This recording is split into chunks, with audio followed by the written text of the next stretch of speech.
우리 지역의 뉴스 속 뉴스를 전해드리는 뉴스인 뉴스 인터넷 신문입니다. D2뉴스24의 류호진 대표 전화 연결합니다. 안녕하세요. 네, 안녕하세요. 전직 시의원이 택시 운전 기사로 변신했다라는 기사가 있네요. 네, 이분은 이제 재선을 지낸 대전시 의원을 지낸 분인데 조신영 전 의원이 주인공입니다. 지난달 말부터 대전의 한 택시 회사에서 취직해서 택시 기사로 일하고 있는데 이 조 전 시의원은 최근 언론과 인터뷰를 봤더니만요. 택시 업계의 고충을 좀 이해하고 또 시민 속으로 들어가서 시민과 소통을 하고 싶어서 시작했다 하면서 오래전부터 이 대전의 교통 상황을 체험하겠다 이런 계획을 가지고 있었다고 합니다. 다만 이 시민들에게 이 정치인의 쇼로 좀 비춰질까 봐 걱정스럽다 이런 얘기도 했네요. 네.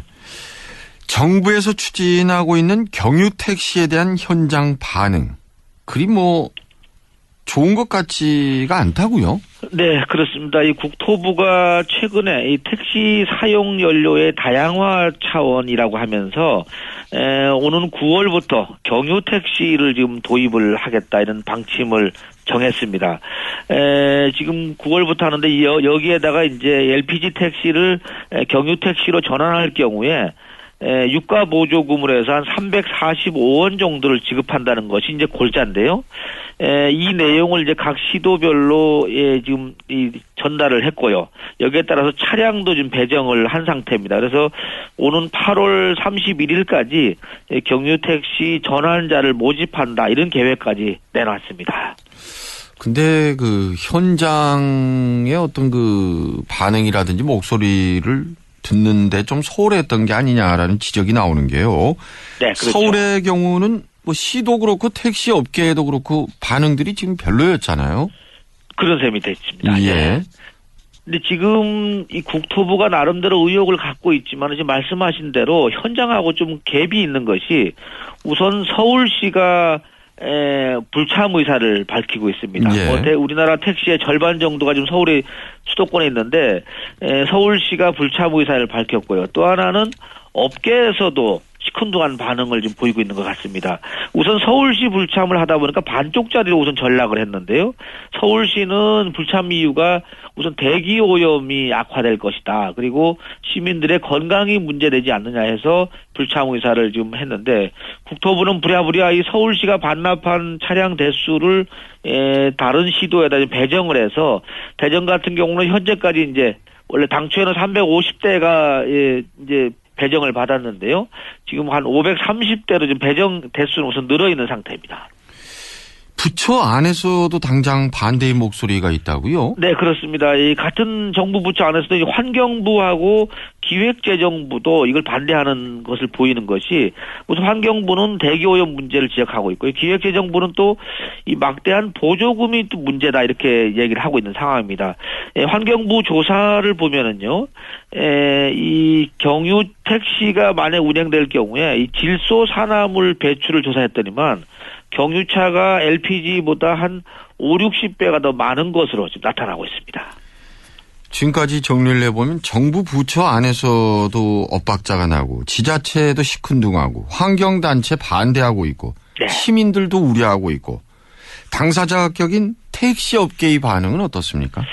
네, 우선 택시 업계도 매력을 못 느끼는 것이 우선 경유 택시가 나왔을 경우에 차량 가격이 현재 가격보다는 비싸게 책정이 되는 것 같습니다. 차량 가격도 비싸고요. 또 하나는 택시 기사들은 또 좀 매력을 못 느끼는 것이 경유 택시가 도입이 되면은 산학금이 또 오를 거 아니냐. 결국 근로 조건이 더 악화될 것이다 하면서 이제 반대 분위기고 아까 말씀하신 대로 환경 단체들도 지금 반발을 하고 있고 이래서 지금 이래저래 지금 넘을 산이 많은데 최종적으로 어떻게 결론이 날지는 조금 더 지켜봐야 될 것 같습니다. 예. 요즘 입시철이어서 고등학교마다 앞다퉈서 무슨 대학 몇 명 합격 이런 펼침막이 나붙게 되는데 이게 학벌 차별을 조장하고 있다라는 지적이 있었고요. 그리고 인권위도 자제를 요청하기도 하지 않았습니까? 네, 그렇습니다. 해마다 지금 반복이 되는데 특히 이제 지금 입시철 저도 이제 고등학교 몇 군데 앞을 지나가 보니까는 지금 말씀하신 대로 어느 대학 몇 명, 또 수도권 대학 몇 명, 뭐 지역의 국립대학 명문 이런 식으로 이제 자기들의 어떤 진학 실적을 홍보하는 현수막이 많이 내걸려 있고요. 뭐 일부 학교는 또 대전 일반계고 최다 합격. 뭐 나름대로 또 분야를 뽑아서 이제 뭐 이 실적을 좀 내고 있는데 이 대체적으로 이제 현수막에서 강조되는 거는 무슨 뭐 서울대 몇 명 합격이 나오고요. 그리고 또 수도권에 있는 뭐 일부 명문대학, 그 다음에 또 서울에 있는 서울에 소재한 대학의 몇 명 합격. 뭐 이런 숫자가 지금 쭉 나열이 되고 있는데 앞서 말씀하신 대로 국가인권위원회에서는 이런 이 특정 학교 합격 홍보 현수막이 이 학별 차별 문화다 하면서 좀 자제를 권고하고 있는 상태입니다. 근데 이 다른 지역은 이런 현수막이 없어지는 추세라면서요? 네, 그렇습니다. 이 전교조 대전 지부가 이 밝힌 내용을 보니까요. 다른 지역은 이런 현수막이 거의 없어지는 추세라고 합니다. 근데 대전이 지금 유독 늘어나고 있는데 왜 이렇게 늘어나나 봤더니만 다른 시도 같은 경우는 이 국가인권위의 권고를 받아들여서 일선 시군, 그러니까 일선 학교에다가 이런 걸 게시하지 마라 이렇게 협조를 좀 요청하고 있는데 대전시 교육청 같은 경우는 이런 행정지도를 하지 않다 보니까 오히려 확산되고 있다 이렇게 좀 지적이 나오고 있습니다. 뭐 꼭 입시철 아니어도 그 학교 정문에 경축 해가지고 몇 회 동문 누구 육군 준장 진급 요즘 많이 나붙어 있죠. 예. 근데 이런 건 아닌 것 같거든요. 근데 또 이게 학교별로 현수막 예산 자체도 엄청나다면서요. 네, 그렇습니다. 지금 말씀하신 대로 지금 학교마다 많이 붙어 있는데요. 작년에 이 대전시 행정사무감사 자료를 봤더니만 이 대전시 내 287개 학교에서 이 2013년도 한 해 동안 내걸은 현수막이 7,800개가 되고요. 어휴. 학교당 27개 꼴로 좀 걸려 있었는데 제작비가 4억 4천만 원입니다. 사실 엄청난 돈이고 어떤 특성화고 고등학교 한 곳 같은 경우는 2014년도 한 해 동안에 100개의 플랜카드가 앞에 걸렸다고 초등학교도 보니까는 61개, 61개의 플랜카드가 걸렸었다고 합니다. 이 말로는 인성교육 하는데 입시 때만 되면 이런 게 다 무너지고 특정대 입학 숫자로 학교를 서열화한다는 것인데 이걸 어떻게 봐야 할까요? 그렇습니다. 지금 말씀하신 대로 이 그동안에 보면은 이 인성교육이 많이 강조되면서도 결국은 이게 다 무너지고 있는 것 같아요. 그리고 네. 이게 결국 이렇게 되다 보니까는 이 고등학교 스스로가, 그러니까 공교육 스스로가 대학을 서열화시켜 놨고요, 벌써요. 네.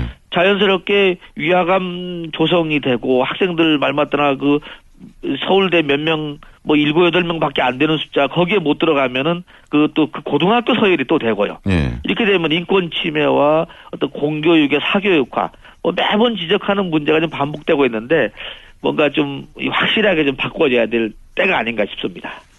왜 그 전통시장 입구 같은 데 가면 예전에 말이죠. 네. 무슨 그릇 가게 장남, 무슨 대 입학. 그렇죠. 이런 건 괜찮은 것 같아요. 그냥 애교로 봐줄 수 있죠, 그런 거는. 네, 예, 뭐 축하해 줄 수 있고 한데. 그럼요. 고등학교 스스로가 이 어떻게 보면 학생들을 서열화시키고 대학을 서열화시키고 고등학교 스스로가 서열화 되니까 이거는 좀 그렇지 않느냐. 특히 대전 같은 경우는 평준화 지역 아닙니까? 그럼요. 예, 그런데 그걸 스스로가 지금 자꾸 이 어떻게 보면 이 뭐랄까 A부터 Z까지 또 1등부터 10등까지 만들어 놓는 거는 문제인 것 같습니다. 네, 오늘 다양한 소식들 잘 들었습니다. 네, 감사합니다. D2뉴스 24의 류호진 대표였습니다. 네, 뉴스 플러스 시간입니다. 대전의 명물로 부상이 됐죠. 이 성심당 성심당이 테마파크를 조성할 계획이다. 부지를 물색한다는 뉴스가 오늘 올라와 있습니다. 친딸을 성추행한 혐의로 재판을 받아온 40대 가장이 극적으로 무죄를 선고받았네요. 대전지법은 이 남편을 싫어하는 부인이 이 피해자 진술에 수차례 개입했다. 이렇게 판결을 내렸습니다. 대전시 체육회 진장옥 사무처장이 연임에 성공을 했습니다. 어제 정기 이사회를 열렸는데요. 이사회가 열렸는데 진장옥 처장 대부분이 이게 보통 보면은 이 선거직들, 그러니까 선거에 관여했던 분들이 차지하는 공신들을 차지하는 몫인데 어떻게 보면 마라톤 선수였죠. 진장옥 사무처장이 결국 이 전문성을 발휘해서 유임됐다, 이런 뉴스도 올라왔습니다. LH 세종본부 건설사업 1처장의 김종성 씨, 2처장의 박노주 씨가 임명됐다는 소식도 있습니다. 지역 벤처 협회죠.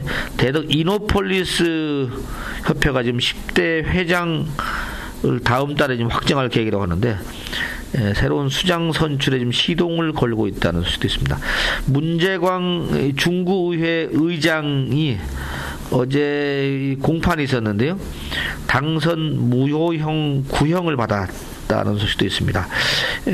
검찰은 어제 벌금 200만 원을 구형했는데 100만 원 받으면은 당선이 무효가 되죠. 20일 날 선고 재판이 있을 예정이라고 합니다. 대전시 의사회장도 지금 선거를 앞두고 있네요.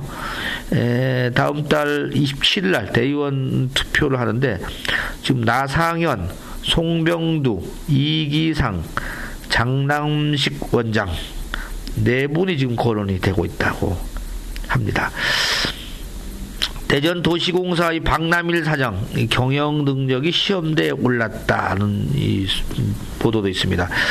이제 올해부터 이제 제대로 이제 평가가 될 건데, 지난해 말이었죠. 이 아파트 분양을 했는데 의외로 저조하게 나왔다네요. 노은 3지구 트리플시티 포레 아파트. 보니까 그러니까 439세대를 분양했는데 130세대 가량이 분양된 상태라고 합니다. 30%인데요. 30%면은 보통 기업들 휘청하는데, 우리 박남일 사장님 잘 버티시네요. 네, 아무튼 좋은 평가 있으시길 바랍니다. 그리고 올 여름에요. 유라시아 이 실크로드 친선 특급 열차 대륙 횡단 열차가 출발할 것 같습니다. 지금 외교부하고 코레일하고 업무 협약을 맺었는데 이럴 때 한번 같이 타고 가면은 새롭겠습니다. 보통 보니까는 지금 이 블라디보스토크에서 출발하는 게 있고요. 베이징에서 출발하는 게 있습니다. 그래서 북경에서 출발하는 거는 몽골을 거쳐서 이르쿠츠크를 거쳐서 이제 예레칸, 모스크바, 베를린까지 달리는 것이 있고요. 블라디보스토크는 출발해서 하바롭스크를 거쳤고 울란우데를 거쳐서 다시 이제 이르쿠츠크로 이제 연결되는 철도라고 합니다. 시바리아 횡단 철도, 꿈에 그리는 철도인데 탑승 희망자들 지금 공모하고 있다고 합니다. 이상 플러스 뉴스입니다.